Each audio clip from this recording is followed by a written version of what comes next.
All right.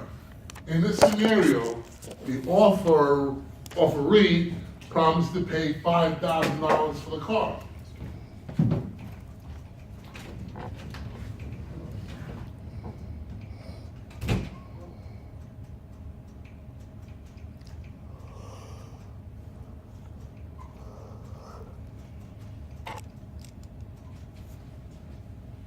Okay. Now, what's the duty, what's the right? Duty is the offeree. Okay. Now it becomes the offeror Okay, what's the duty? to give $5,000. Good.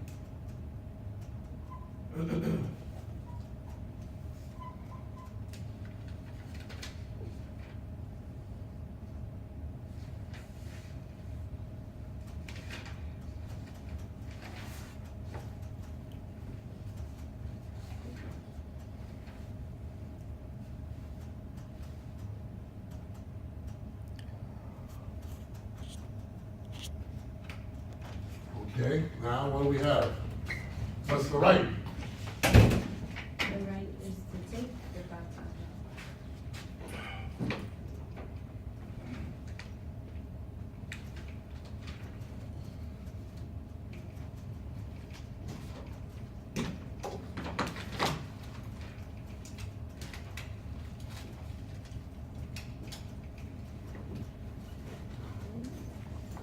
Who's the promisor and who's the promisee?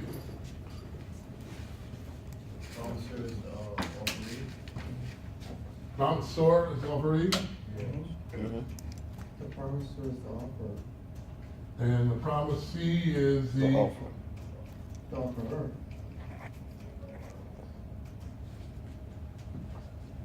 what's that? I think you put it the other way. Nope. No, it's the reverse. Because It's the the reverse. bilateral It's reverse because the bilateral, because it's a reciprocal promise. In the offer to sell the car, the offerer who has the car is offering to sell the offeree the car for $5,000. The Oh, he's offeree the promise. Okay, so he's the promisee. He's promised to pay, the car, to buy the car. buy a car. He's promising to sell the car. Mm-hmm. All right. He has a duty to sell the offeree the car for $5,000 if the offeree accepts The price. that price. Alright. So here's the contract. I promise to sell you my car for $5,000. I promise to pay $5,000 for your car. I promise to sell you my car for $5,000. That's offerer to offeree. I promise to sell you my car for $5,000. Offeree says, I promise to pay you $5,000 for your car.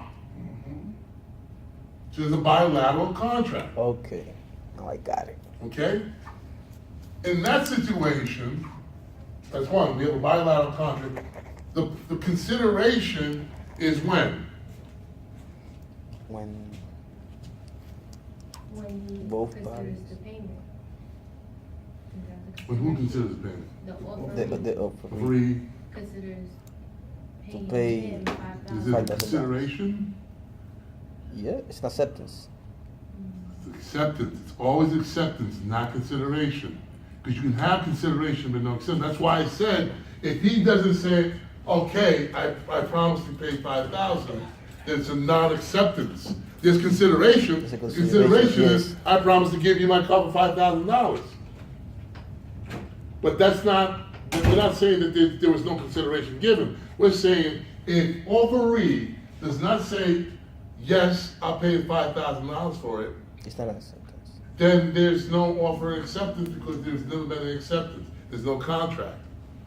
There's offer and acceptance because this guy says, yes, I will pay you, I promise to pay you $5,000 for the car. So at the top, the duty is a duty and a right. The duty is for the promisor to do something. Promisor is a party who makes a promise and owes a duty associated with the right. Promisee is the party whom promise is made and who's claiming the unperformed right to complain. Or he's saying, I had the right So if offeror says to offeree, I promise to sell you my car for $5,000, and offeree says, I promise to pay you $5,000 for the car, but offeree doesn't see somebody and sees C, and C says, yo, dude, I'll give you $10,000 for your car. And offer goes, now, right? And he sells C the car. For 10,000. But that does. Can't do that, right? Can offeree argue there's a breach of the contract? Yeah. Yes, Because you already made that. because there's an offered acceptance. You didn't rescind the contract or revoke the contract, so therefore you're in breach. Okay, I went too far on that. I jumped ahead a little bit there. But okay, so you saw the duty and the right. Now, offeree promises to pay $5,000 for the car. There's a duty. The duty of the offeree to give the offeror $5,000 for the car. So he can get the car. All right. The offeror has a right to the $5,000. So, offeree is the promisor, To pay. and offeror is the promisee.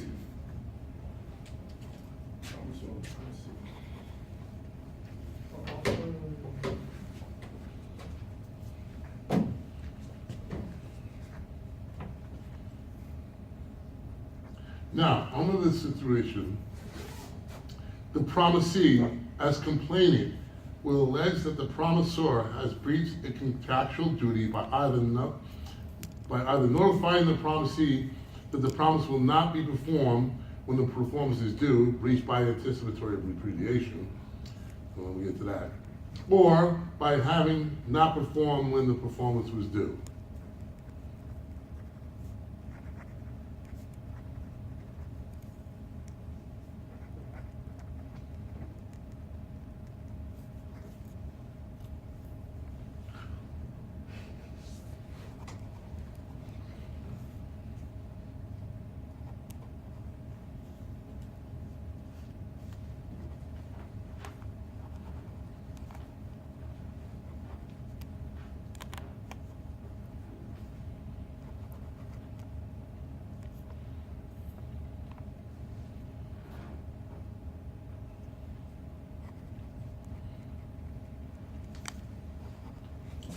Okay, everybody got this? So that's how you have to explain it. You have to say this is a bilateral contract. You have to say that the offerer is the promisor. What was the duty? Who was the offeree? What was the right? Okay, what was the other promise? You gotta say that in a bilateral contract, there's reciprocal promises. All right? With offeror being both promisor and promisee, and offeree being both promisor and promisee. That's on the slides too. This is not in the slide, this is in the textbook. Textbook. That's why I say it's important for you to get the textbook, because there's a lot of scenarios, and this book is really good because it gives you examples. I can talk about it, because this just didn't make sense when I said to you. It made sense to me, Yeah. but it didn't, I saw a lot of eyes and faces that look like question marks. I can look at some of you people and there's a question mark over your head. You don't have to tell me it's like that look like.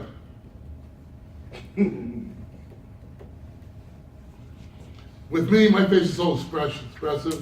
People know when I'm like, I have a slides I did with the hell you talking about. It's like, wow. Or if it's so obvious, I'm like, what? What? He's wow. Okay. All right.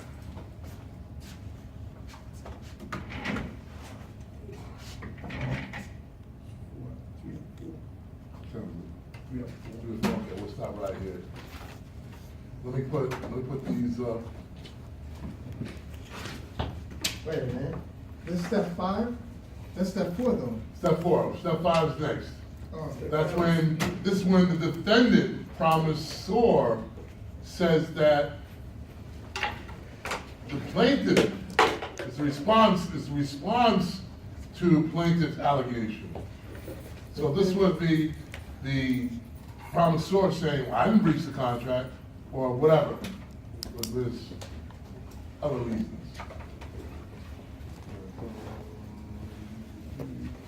But that's, that the plaintiff is the one that breached the contract. This is step five. No, step five is saying that it's the response, the defense of the defendant. Remember, The defendant is the one that's supposed to breach the contract. right, But he's responding back that he's the promisor that did not breach the contract. he's saying that there's a reason, either there's a reason why there was a breach, or that there was no breach. Oh, Either or. Wasn't an or. Right, Professor? All right, Enjoy your day. I'm putting up a PowerPoint for this Okay. right now. Oh,